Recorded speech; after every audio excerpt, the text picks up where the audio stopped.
Here we go.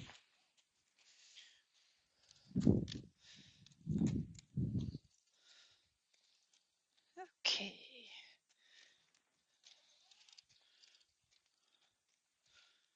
Whoop, whoop. Out you go, Mama. You got more. What's going on? All right, all thumbs to start with, but that's normal.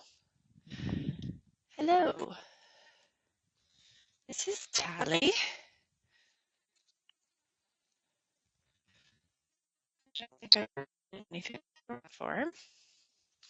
Hopefully this recording will hold up considering it's like 35 degrees. Whew. All right. This is Tali. She is 25, I believe. Belongs to a dear friend of mine. I have known Tali almost as long as I've had Storm. It's my friend. That's how I met her.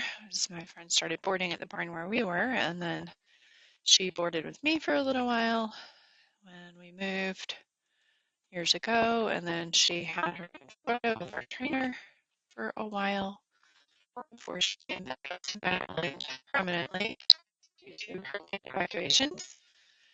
We always seem to start with poop. At least she's not butt to the camera. All right. So she's been back in Maryland now for maybe 4 years, I suppose.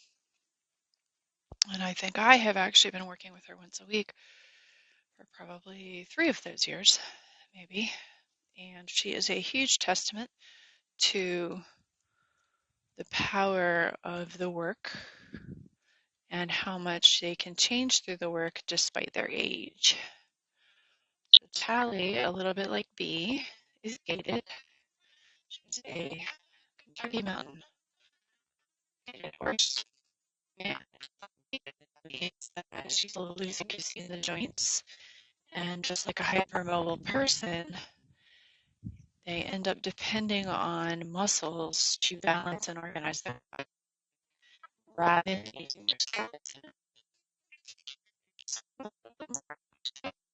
And a standard horse, a horse that has regular gaits, and as a result, they tend to have chronic tension patterns and have very poor balance and coordination patterns because of the fact that they do have more choices.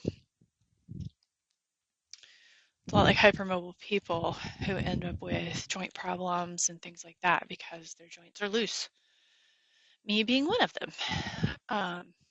So one of the first things you'll notice about Tali that's different from B is that her head carriage is much lower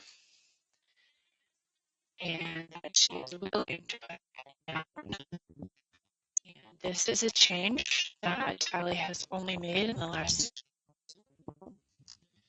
being able to continue. So a little more than a year.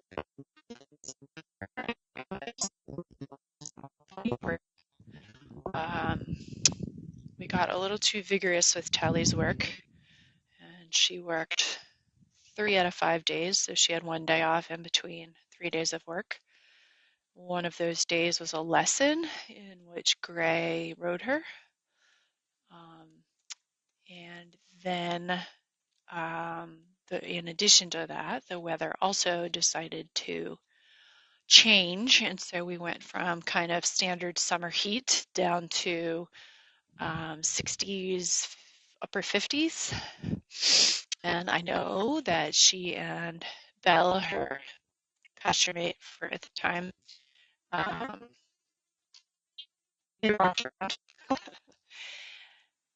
and so there was a lot of not overuse, but a lot of intense use that she used to.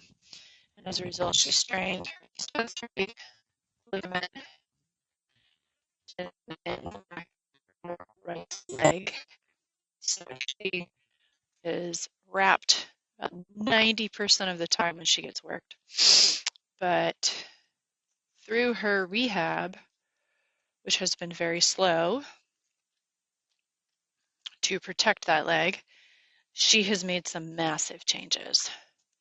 So we are only riding her about once a month in very, very light riding work, but she still gets worked every week, once a week, very slow and at her pace, dictating what she can do. So as you can see, like I said, like her head and neck is much lower, which tells you that she's not carrying the tension and moving, balancing from her head and neck or using her head and neck to coordinate the rest of her movement. Past videos that are loaded of her, but I'm not doing any talking in them, so you can check those out if you want to just watch. It's much steadier, it's much more consistent, and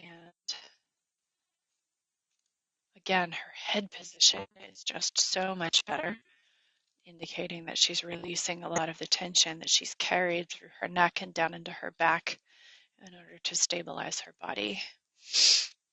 She also, like B, was a broodmare and has had a number of babies. I don't remember the exact number, but it's a lot, like 4 or 5 babies, especially when you consider that mare's gestation is 11 months. So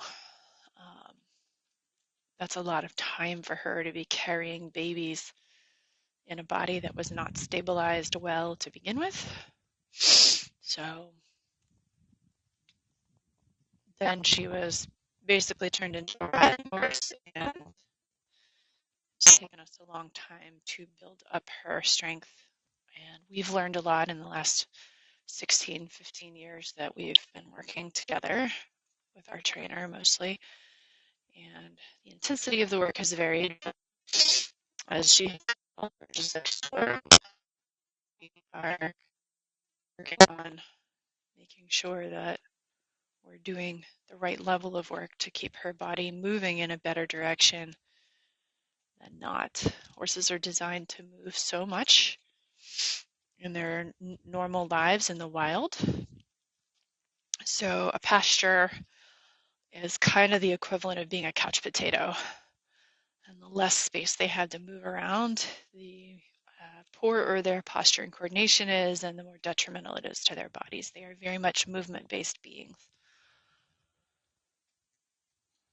So the other thing you'll notice is I'm working her on a much larger circle than B. Due to that suspensory strain, we keep the work gentle, and the goal with her is that we want to make sure that she's getting the steps in as good a balance as possible. Try to as easy as possible, but still challenging.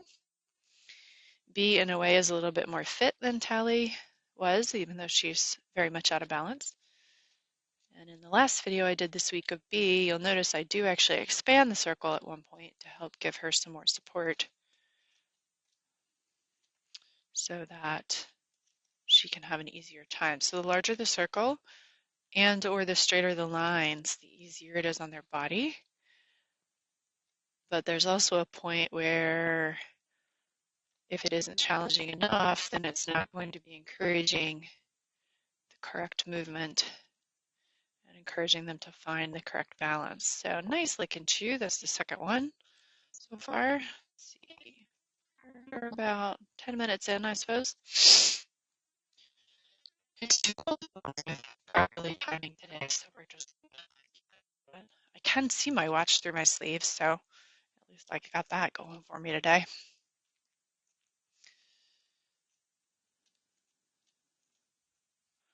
So she is humming right along.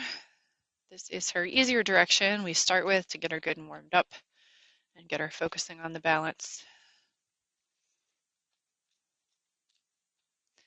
But you'll notice that there's not a lot of adjustments going on. It's very minimal movements, minimal corrections with the lines. She's pretty much just self-propelled doing the work.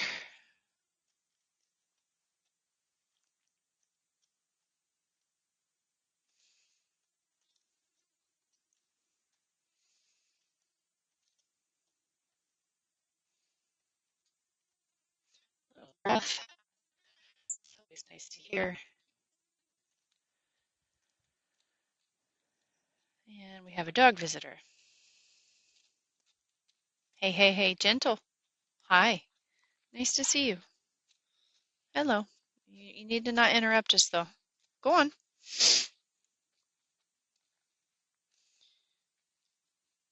That's what I adore about her. She's just rather unflappable. You saw her pin her ears at the dog coming charging in, but that was about it.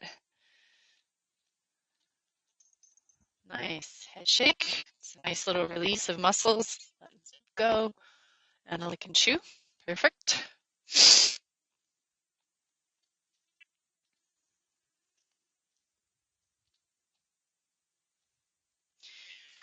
Her head being to the outside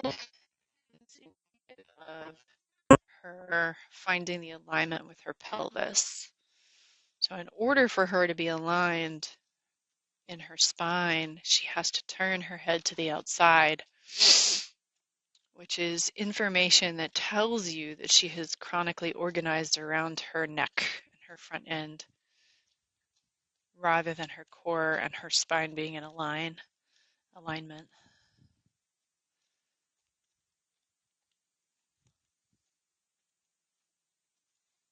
So the other funny thing about her is you can tell that she's not in alignment because her blanket likes to slip off to the left.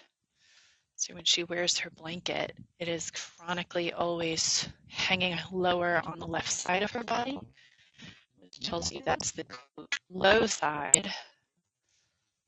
The right side is the high side. So she is twisted in a way that causes her blanket to slide.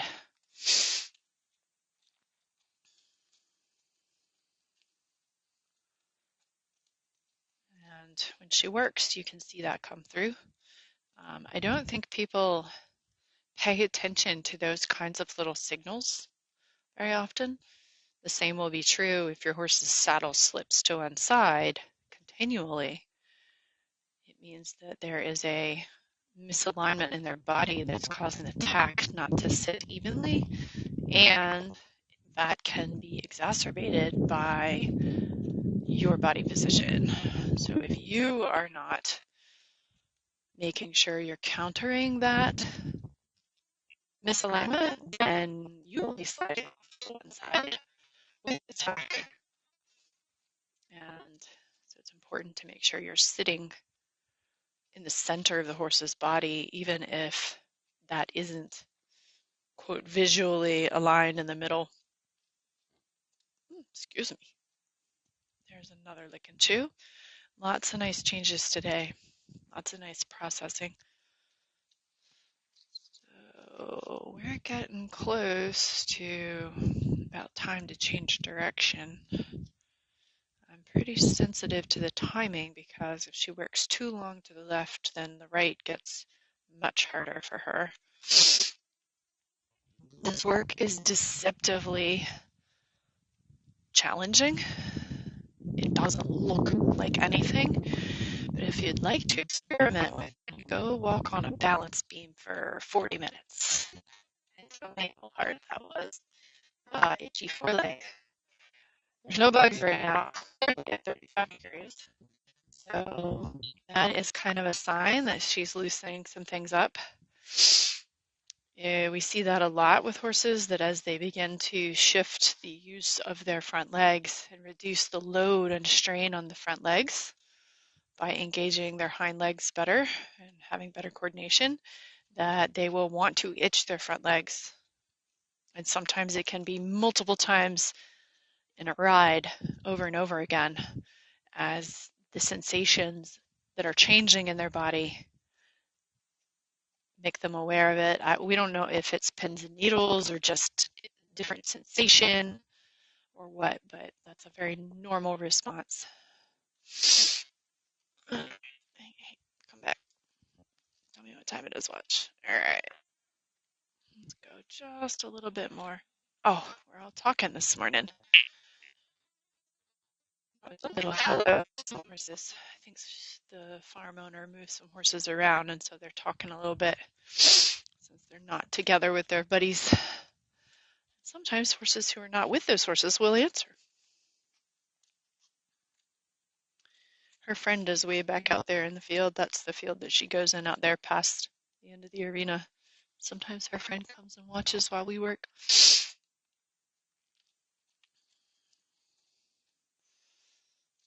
So this is just lovely. I'm very pleased with how she's working today and the energy she's putting in. Like I said, this is deceptively challenging. So even just 40 minutes of this work is intense, and though it's slow. I think that's something that is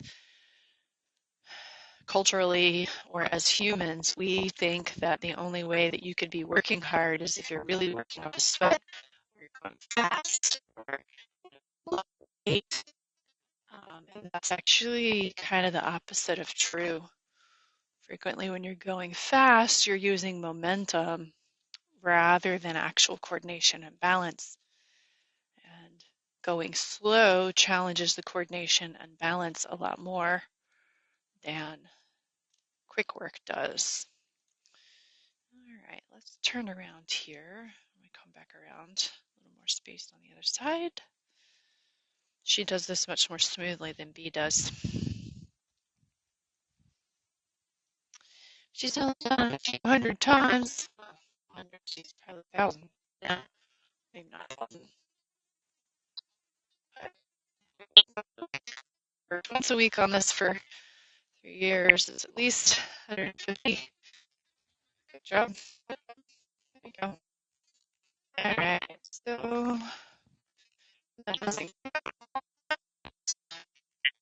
She's worked with my trainer in Florida. Ooh, a little bit long. I almost ran out of line.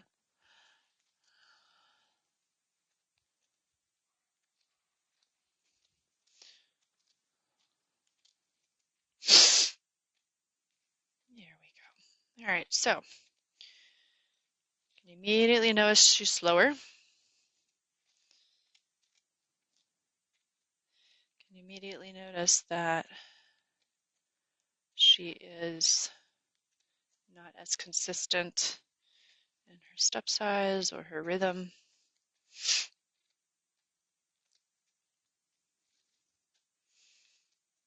That left foot is dragging a little bit. You can also see that not only is her neck up a little bit, but her hindquarters are actually into the circle a little bit. So she's not tracking the same track with all 4 feet. She's a little bit crooked, like a car out of alignment.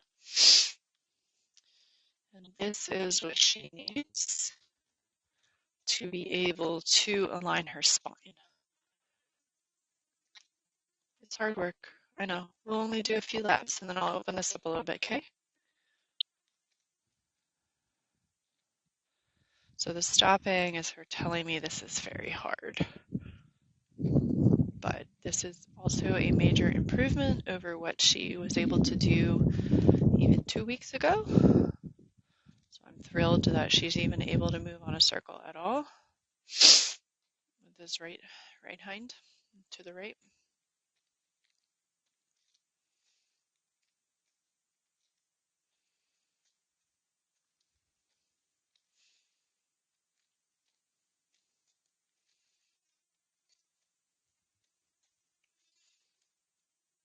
Yep. All right. Let's go in a rectangle. Okay. This is a good spot to start a rectangle.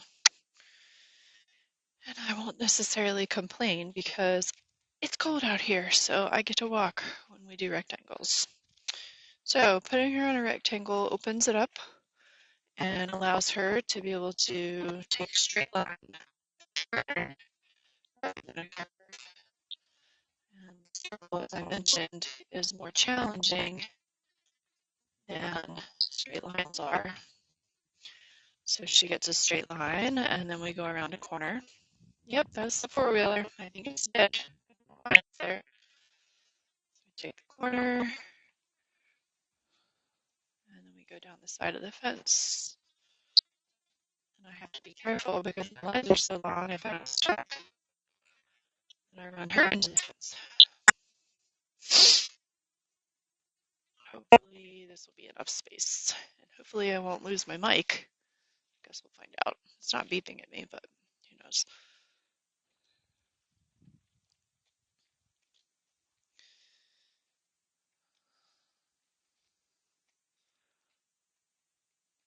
I know. It's hard. I like that she's stopping with that right leg under her, loaded. So that is the loaded phase of the stride. No, you're not going out the gate, madam.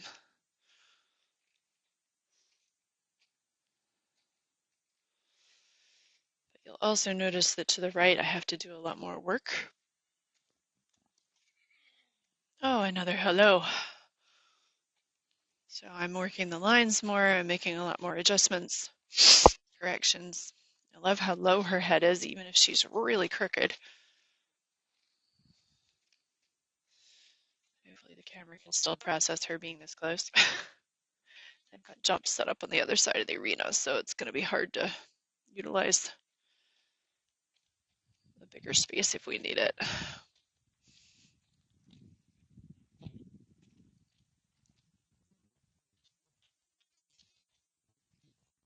Well, it's fine. I haven't seen much of her, but so she'll stay. The corrections are not as frequent.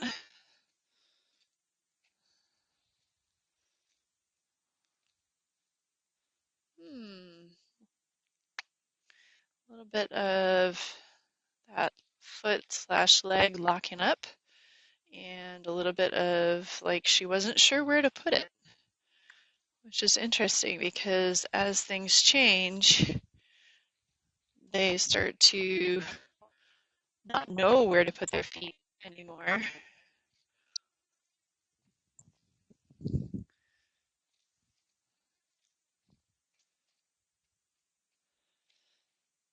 And her head coming up and down on this side is just, again, indicative of her being not as balanced.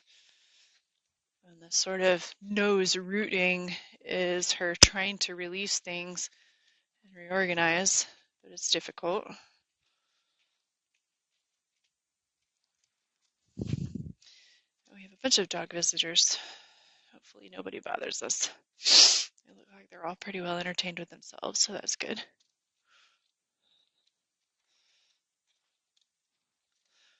So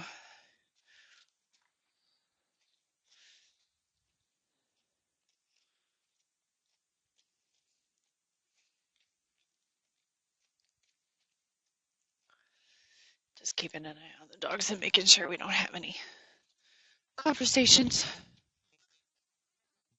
You're right. I know. Good work.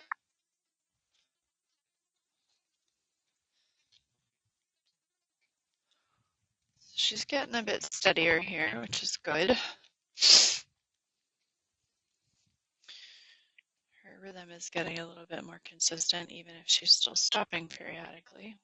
Kind of went a little too close there. Whoopsie. Sorry, Mama. I'd rather she not be too close to the fence because then she's just sort of balancing on the straight line of the fence rather than her own body organization. I think I'm getting too close.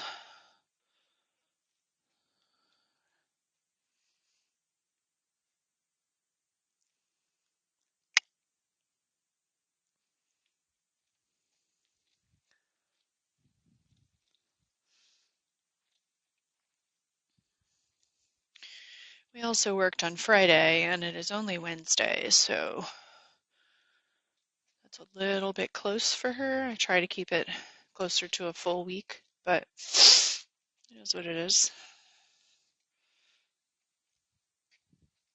I'll say it's more challenging on a straight line because if I don't walk a straight line, then it appears that she wobbles, but it could really be me. Well, that pause had a lick and chew in it, so I like that.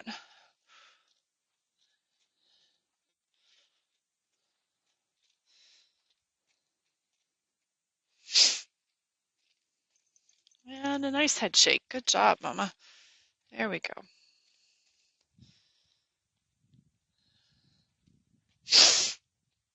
sniffles. It's pretty cold today.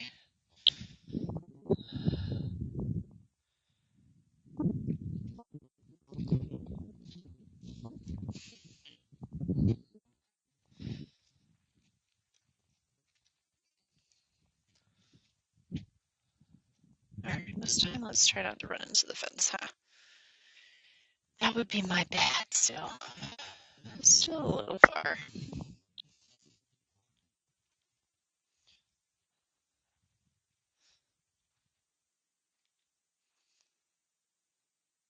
Oh, lovely. So her being able to put her head down before taking a step is huge. For basically, again, up until the last 6 months ago, she was not able to do that. Physically, she could not walk off with her head down.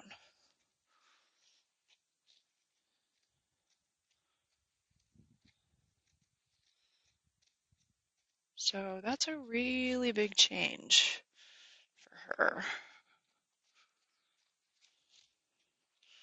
I'm going faster and I'm having to watch my distance even more carefully than I was.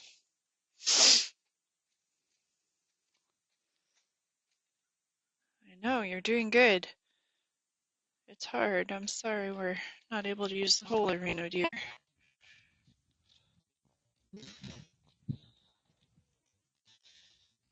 The dogs are having fun out there. She's wobbling a little bit more, which probably means she's beginning to fatigue. We've already gotten a good 10 minutes this way, it seems like. So, try for a little longer. There's a girl. So she's clearly making some changes today.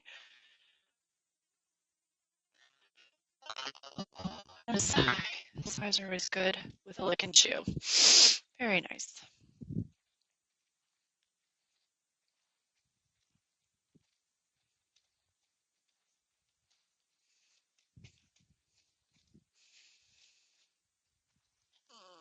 She's wobbling pretty bad.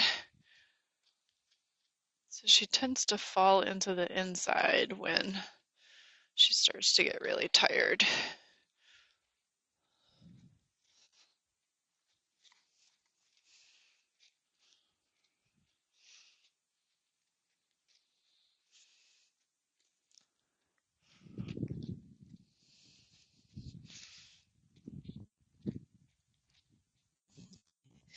I like how you stop at the camera, dear. I know. Let's try for one more lap. Can we do one more? Very nice. So she just checks in with me a little bit, just like Bee does.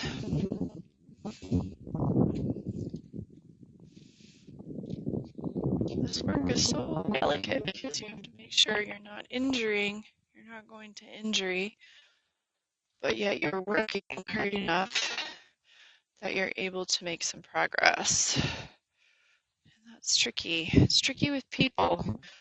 That whole I went to the gym and was sore for 3 days, you injured yourself. If you're sore for that many days after you've worked, you've injured yourself. That's all there is to it. When I am very deep in this work, and I may be sore for a day, that's it. And a lick and chew. Lovely. There's some rooting. Just letting go.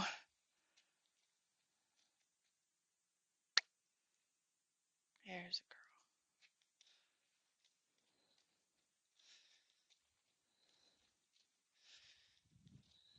girl. All right, Mama. Yeah, that's probably pretty good. Oh, goodness. Wobble, wobble. Okay, let's just... You're wobbling. Okay, we'll take that. How about we'll take that, okay?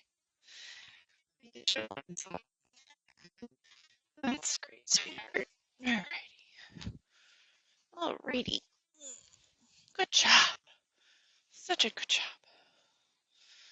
Okay, find the remote. Good job, sweetheart.